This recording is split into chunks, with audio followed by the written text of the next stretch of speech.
ರಾಷ್ಟ್ರಕವಿ ಕುವೆಂಪು ಮತ್ತು ವರಕವಿ ದಾರಾ ಬೇಂದ್ರೆ ಕನ್ನಡ ಸಾರಸ್ವತ ಲೋಕದ ಎರಡು ಕಣ್ಣುಗಳಿದ್ದಂತೆ ಅಂತಾನೆ ಅವರನ್ನ ಗೌರವಿಸಲಾಗುತ್ತೆ. ಆದರೆ ಆಳುವ ಸರ್ಕಾರಗಳಿಗೆ ಮಾತ್ರ ಈ ಗೌರವದ ಬೆಲೆ ಗೊತ್ತಿಲ್ಲ. ಯಾಕಂದ್ರೆ ಒಂದು ಕಣ್ಣಿಗೆ ಬಣ್ಣ, ಇನ್ನೊಂದು ಕಣ್ಣಿಗೆ ಸುಣ್ಣ ಎನ್ನುವ ರೀತಿಯಲ್ಲಿ ಸರ್ಕಾರಗಳು ನಡ್ಕೊಳ್ತಾ ಇದ್ದು, ಯಾಕೆ ಹಿಂಗ್ ಹೇಳ್ತಾ ಇದೀವಿ? ಈ ಸ್ಟೋರಿ ನೋಡಿ.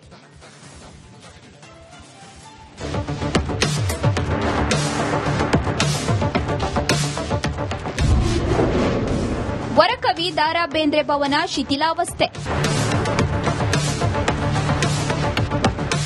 ಧಾರವಾಡದ ಸಾಧನಕೆರೆಯಲ್ಲಿ ವರಕವಿ ದಾರಾ ಬೇಂದ್ರೆಯವರು ವಾಸವಿದ್ದ ಮನೆಯ ಪಕ್ಕದಲ್ಲಿಯೇ ಇರೋ ಇದು ಡಾಕ್ಟರ್ ದಾರಾ ಬೇಂದ್ರೆ ರಾಷ್ಟ್ರೀಯ ಸ್ಮಾರಕ ಟ್ರಸ್ಟ್ ಅಧೀನದಲ್ಲಿರುವ ಬೇಂದ್ರೆ ಭವನ. ಇಲ್ಲಿ ಬೇಂದ್ರೆಯವರ ಅಪರೂಪದ ಛಾಯಾಚಿತ್ರಗಳು, ಪುಸ್ತಕಗಳ ಪ್ರದರ್ಶನವಿದೆ. ಇಲ್ಲಿರೋ ಸಭಾಭವನದಲ್ಲಿ ವರ್ಷವಿಡೀ ವಿವಿಧ ಸಾಹಿತ್ಯ ಕಾರ್ಯಕ್ರಮಗಳು ನಡೆಯುತ್ತವೆ. ಆದರೆ ಇತ್ತೀಚೆಗೆ ಸರ್ಕಾರಗಳು ಈ ಭವನದ ಬಗ್ಗೆ ಕಾಳಜಿ ತೋರಿಸಿದ್ದಕ್ಕಿಂತ ನಿರ್ಲಕ್ಷ್ಯ ವಹಿಸಿದ್ದೇ ಹೆಚ್ಚು.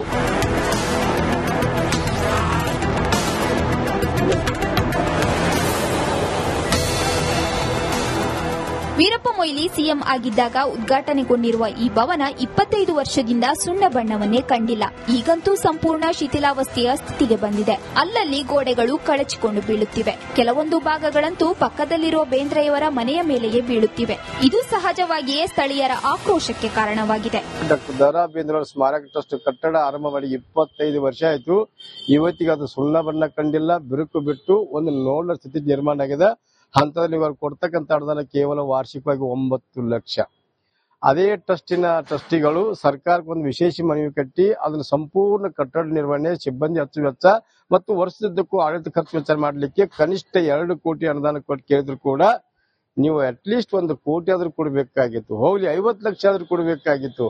ನೀವು ಏನು ಅದ್ರ ಬಗ್ಗೆ ಚಕ್ಕ ಶಬ್ದನ ಎತ್ತಲಿಲ್ತಂದ್ರೆ ಎಲ್ಲೋ ನೀವು ತಾರತಮ್ಯ ಮಾಡ್ತಿದ್ದಂತ. ಭವನದ ನಿರ್ವಹಣೆ ಹಾಗೂ ಬೇಂದ್ರೆಯವರ ಸಾಹಿತ್ಯವನ್ನು ಉಳಿಸಿ ಬೆಳೆಸಿಕೊಂಡು ಹೋಗುವುದಕ್ಕಾಗಿಯೇ ಬೇಂದ್ರೆಯವರ ಹೆಸರಿನ ರಾಷ್ಟ್ರೀಯ ಸ್ಮಾರಕ ಟ್ರಸ್ಟ್ ಇದೆ. ಈ ಟ್ರಸ್ಟ್ಗೆ ಕೊಡುತ್ತಿದ್ದ ವಾರ್ಷಿಕ ಅನುದಾನವನ್ನು ಇತ್ತೀಚೆಗೆ ಕಡಿಮೆ ಮಾಡಿ ವರ್ಷಕ್ಕೆ ಕೇವಲ 9 ಲಕ್ಷ ರೂಪಾಯಿ ಮಾತ್ರ ನೀಡುತ್ತಿದ್ದಾರೆ. ಹೀಗಾಗಿ ದುರಸ್ತಿ ಮಾಡೋದಕ್ಕೆ ಅಂತಾನೆ ಈ ಸಲದ ಬಜೆಟ್ನಲ್ಲಿ ಟ್ರಸ್ಟ್ನಿಂದ 2 ಕೋಟಿ ರೂಪಾಯಿ ಅನುದಾನ ಕೇಳಲಾಗಿತ್ತು. ಆದರೆ ಬಿಡಿಗಾಸು ಸಹ ನೀಡಿಲ್ಲ. ಇದು ಟ್ರಸ್ಟ್ನವರ ಆಕ್ರೋಶಕ್ಕೂ ಕಾರಣವಾಗಿದೆ. ಭವನ ಕಟ್ಟಿ 25 ವರ್ಷಗಳ ಕಳೆದರೂ ಕೂಡ ಇದರ ಸ್ಥಿತಿ ಬಹಳ ಗಂಭೀರವಾಗಿದೆ.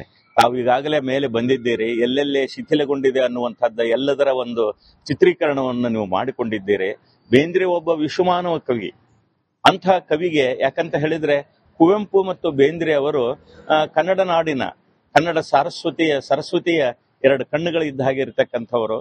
ಅಂಥವರ ಅಲ್ಲಿ ಬಹಳ ಗಂಭೀರವಾಗಿ ಕುವೆಂಪುನ ಬೆಳೆಸುವಂತಹದ್ದನ್ನು ಕಂಡ್ರೆ ಉತ್ತರ ಕರ್ನಾಟಕದಲ್ಲಿ ಬೇಂದ್ರೆ ಇವರ ಬಗೆಗೆ ಯಾಕೆ ಒಂದು ಗಮನ ಹರಿಸ್ತಾ ಇಲ್ಲೋ ನಮಗೆ ಅರ್ಥವಾಗ್ತಾ ಇಲ್ಲ. ಈಗಾಗಲೇ ದಾರಾ ಬೇಂದ್ರೆಯವರ ವಿಷಯದಲ್ಲಿ ಬಹುತೇಕ ಎಲ್ಲಾ ಸರ್ಕಾರಗಳು ನಿರ್ಲಕ್ಷ್ಯ ಮಾಡುತ್ತಲೇ ಬಂದಿವೆ. ಆದರೆ ಸಿಎಂ ಸಿದ್ದರಾಮಯ್ಯ ಸಾಹಿತ್ಯದ ಬಗ್ಗೆ ಆಸಕ್ತಿ ಇದ್ದವರು, ಕನ್ನಡ ಕಾವಲು ಸಮಿತಿಗೆ ಅಧ್ಯಕ್ಷರೂ ಆಗಿದ್ದವರು. ಆದರೆ ಅಂತವರ ಆಡಳಿತ ಅವಧಿಯಲ್ಲಿಯೇ ಕನ್ನಡ ಸಾರಸ್ವತ ಲೋಕದ ಮೇರು ಕವಿಯೊಬ್ಬರ ಸ್ಮಾರಕ ಬೀಳುವ ಹಂತಕ್ಕೆ ಬಂದರೂ ಕೇಳೋರಿಲ್ಲ ಅನ್ನೋದು ನಿಜಕ್ಕೂ ದುರಂತವೇ ಸರಿ. DV Kammar, Republic Kannada, Dharwad. ರಾಷ್ಟ್ರಕವಿ ಕುವೆಂಪು ಮತ್ತು ವರಕವಿ ದಾರಾ ಬೇಂದ್ರೆ ಕನ್ನಡ ಸಾರಸ್ವತ ಲೋಕದ ಎರಡು ಕಣ್ಣುಗಳಿದ್ದಂತೆ ಅಂತಾನೆ ಅವರನ್ನ ಗೌರವಿಸಲಾಗುತ್ತೆ. ಆದರೆ ಆಳುವ ಸರ್ಕಾರಗಳಿಗೆ ಮಾತ್ರ ಈ ಗೌರವದ ಬೆಲೆ ಗೊತ್ತಿಲ್ಲ. ಯಾಕಂದ್ರೆ ಒಂದು ಕಣ್ಣಿಗೆ ಬಣ್ಣ, ಇನ್ನೊಂದು ಕಣ್ಣಿಗೆ ಸುಣ್ಣ ಎನ್ನುವ ರೀತಿಯಲ್ಲಿ ಸರ್ಕಾರಗಳು ನಡ್ಕೊಳ್ತಾ ಇದ್ದು, ಯಾಕೆ ಹಿಂಗ್ ಹೇಳ್ತಾ ಇದೀವಿ? ಈ ಸ್ಟೋರಿ ನೋಡಿ.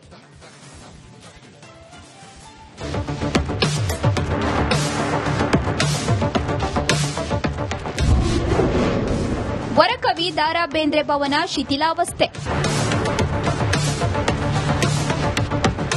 ಧಾರವಾಡದ ಸಾಧನಕೆರೆಯಲ್ಲಿ ವರಕವಿ ದಾರಾ ಬೇಂದ್ರೆಯವರು ವಾಸವಿದ್ದ ಮನೆಯ ಪಕ್ಕದಲ್ಲಿಯೇ ಇರೋ ಇದು ಡಾಕ್ಟರ್ ದಾರಾ ಬೇಂದ್ರೆ ರಾಷ್ಟ್ರೀಯ ಸ್ಮಾರಕ ಟ್ರಸ್ಟ್ ಅಧೀನದಲ್ಲಿರುವ ಬೇಂದ್ರೆ ಭವನ.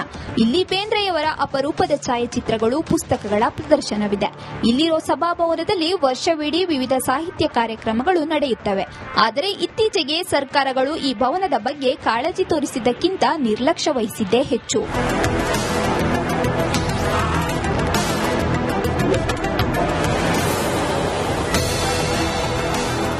ವೀರಪ್ಪ ವೀರಪ್ಪ ಮೊಯ್ಲಿ ಸಿಎಂ ಆಗಿದ್ದಾಗ ಉದ್ಘಾಟನೆಗೊಂಡಿರುವ ಈ ಭವನ 25 ವರ್ಷದಿಂದ ಸುಣ್ಣ ಬಣ್ಣವನ್ನೇ ಕಂಡಿಲ್ಲ. ಈಗಂತೂ ಸಂಪೂರ್ಣ ಶಿಥಿಲಾವಸ್ಥೆಯ ಸ್ಥಿತಿಗೆ ಬಂದಿದೆ. ಅಲ್ಲಲ್ಲಿ ಗೋಡೆಗಳು ಕಳಚಿಕೊಂಡು ಬೀಳುತ್ತಿವೆ. ಕೆಲವೊಂದು ಭಾಗಗಳಂತೂ ಪಕ್ಕದಲ್ಲಿರೋ ಬೇಂದ್ರೆಯವರ ಮನೆಯ ಮೇಲೆಯೇ ಬೀಳುತ್ತಿವೆ. ಇದು ಸಹಜವಾಗಿಯೇ ಸ್ಥಳೀಯರ ಆಕ್ರೋಶಕ್ಕೆ ಕಾರಣವಾಗಿದೆ. ಡಾಕ್ಟರ್ ದ.ರಾ. ಬೇಂದ್ರೆ ಸ್ಮಾರಕ ಟ್ರಸ್ಟ್ ಕಟ್ಟಡ ಆರಂಭ ಮಾಡಿ 25 ವರ್ಷ ಆಯ್ತು. ಇವತ್ತಿಗೆ ಅದು ಸುಣ್ಣ ಬಣ್ಣ ಕಂಡಿಲ್ಲ, ಬಿರುಕು ಬಿಟ್ಟು ಒಂದು ನೋಡ್ಲ ಸ್ಥಿತಿ ನಿರ್ಮಾಣ ಆಗಿದೆ. ಹಂತದಲ್ಲಿ ಇವರು ಕೊಡ್ತಕ್ಕಂಥ ಅನುದಾನ ಕೇವಲ ವಾರ್ಷಿಕವಾಗಿ 9 ಲಕ್ಷ. ಅದೇ ಟ್ರಸ್ಟಿಗಳು ಸರ್ಕಾರಕ್ಕೆ ಒಂದು ವಿಶೇಷ ಮನವಿ ಕಟ್ಟಿ ಅದನ್ನು ಸಂಪೂರ್ಣ ಕಟ್ಟಡ ನಿರ್ವಹಣೆ, ಸಿಬ್ಬಂದಿ ಅಚ್ಚು ವೆಚ್ಚ ಮತ್ತು ವರ್ಷದುದ್ದಕ್ಕೂ ಆಡಳಿತ ಖರ್ಚು ವೆಚ್ಚ ಮಾಡಲಿಕ್ಕೆ ಕನಿಷ್ಠ 2 ಕೋಟಿ ಅನುದಾನ ಕೊಟ್ಟು ಕೇಳಿದ್ರು ಕೂಡ ನೀವು ಅಟ್ಲೀಸ್ಟ್ 1 ಕೋಟಿ ಆದ್ರೂ ಕೊಡಬೇಕಾಗಿತ್ತು. ಹೋಗ್ಲಿ 50 ಲಕ್ಷ ಆದ್ರೂ ಕೊಡಬೇಕಾಗಿತ್ತು. ನೀವು ಏನು ಅದ್ರ ಬಗ್ಗೆ ಚಕ್ಕ ಶಬ್ದನ ಎತ್ತಲಿರ್ತಂದ್ರೆ ಎಲ್ಲೋ ನೀವು ತಾರತಮ್ಯ ಮಾಡ್ತಿದ್ದ. ಭವನದ ನಿರ್ವಹಣೆ ಹಾಗೂ ಬೇಂದ್ರೆಯವರ ಸಾಹಿತ್ಯವನ್ನು ಉಳಿಸಿ ಬೆಳೆಸಿಕೊಂಡು ಹೋಗುವುದಕ್ಕಾಗಿಯೇ ಬೇಂದ್ರೆಯವರ ಹೆಸರಿನ ರಾಷ್ಟ್ರೀಯ ಸ್ಮಾರಕ ಟ್ರಸ್ಟ್ ಇದೆ. ಈ ಟ್ರಸ್ಟ್ಗೆ ಕೊಡುತ್ತಿದ್ದ ವಾರ್ಷಿಕ ಅನುದಾನವನ್ನು ಇತ್ತೀಚೆಗೆ ಕಡಿಮೆ ಮಾಡಿ ವರ್ಷಕ್ಕೆ ಕೇವಲ 9 ಲಕ್ಷ ರೂಪಾಯಿ ಮಾತ್ರ ನೀಡುತ್ತಿದ್ದಾರೆ. ಹೀಗಾಗಿ ದುರಸ್ತಿ ಮಾಡೋದಕ್ಕೆ ಅಂತಾನೆ ಈ ಸಲದ ಬಜೆಟ್ನಲ್ಲಿ ಟ್ರಸ್ಟ್ನಿಂದ 2 ಕೋಟಿ ರೂಪಾಯಿ ಅನುದಾನ ಕೇಳಲಾಗಿತ್ತು. ಆದರೆ ಬಿಡಿಗಾಸು ಸಹ ನೀಡಿಲ್ಲ. ಇದು ಟ್ರಸ್ಟ್ನವರ ಆಕ್ರೋಶಕ್ಕೂ ಕಾರಣವಾಗಿದೆ. ಭವನ ಕಟ್ಟಿ 25 ವರ್ಷಗಳ ಕಳೆದರೂ ಕೂಡ ಇದರ ಸ್ಥಿತಿ ಬಹಳ ಗಂಭೀರವಾಗಿದೆ. ತಾವು ಈಗಾಗಲೇ ಮೇಲೆ ಬಂದಿದ್ದೀರಿ, ಎಲ್ಲೆಲ್ಲಿ ಶಿಥಿಲಗೊಂಡಿದೆ ಅನ್ನುವಂಥದ್ದು ಎಲ್ಲದರ ಒಂದು ಚಿತ್ರೀಕರಣವನ್ನು ನೀವು ಮಾಡಿಕೊಂಡಿದ್ದೀರಿ. ಬೇಂದ್ರೆ ಒಬ್ಬ ವಿಶ್ವಮಾನವ ಕವಿ. ಅಂಥ ಕವಿಗೆ ಯಾಕಂತ ಹೇಳಿದ್ರೆ ಕುವೆಂಪು ಮತ್ತು ಬೇಂದ್ರೆ ಅವರು ಕನ್ನಡ ನಾಡಿನ ಕನ್ನಡ ಸರಸ್ವತಿಯ 2 ಕಣ್ಣುಗಳಿದ್ದ ಹಾಗೆ ಇರತಕ್ಕಂಥವರು. ಅಂಥವರ ಅಲ್ಲಿ ಬಹಳ ಗಂಭೀರವಾಗಿ ಕುವೆಂಪನ್ನ ಬೆಳೆಸುವಂತಹದ್ದನ್ನು ಕಂಡ್ರೆ ಉತ್ತರ ಕರ್ನಾಟಕದಲ್ಲಿ ಬೇಂದ್ರೆ ಇವರ ಬಗೆಗೆ ಯಾಕೆ ಒಂದು ಗಮನ ಹರಿಸ್ತಾ ಇಲ್ಲೋ ನಮಗೆ ಅರ್ಥವಾಗ್ತಾ ಇಲ್ಲ. ಈಗಾಗಲೇ ದ.ರಾ. ಬೇಂದ್ರೆಯವರ ವಿಷಯದಲ್ಲಿ ಬಹುತೇಕ ಎಲ್ಲಾ ಸರ್ಕಾರಗಳು ನಿರ್ಲಕ್ಷ್ಯ ಮಾಡುತ್ತಲೇ ಬಂದಿವೆ.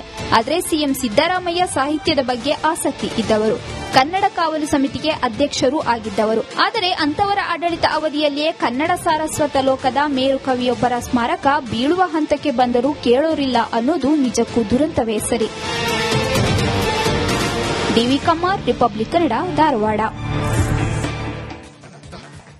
ರಾಷ್ಟ್ರಕವಿ ಕುವೆಂಪು ಮತ್ತು ವರಕವಿ ದ.ರಾ. ಬೇಂದ್ರೆ ಕನ್ನಡ ಸಾರಸ್ವತ ಲೋಕದ 2 ಕಣ್ಣುಗಳಿದ್ದಂತೆ ಅಂತಾನೆ ಅವರನ್ನ ಗೌರವಿಸಲಾಗುತ್ತೆ.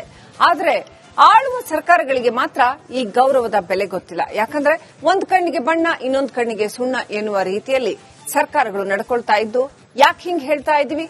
ಈ ಸ್ಟೋರಿ ನೋಡಿ.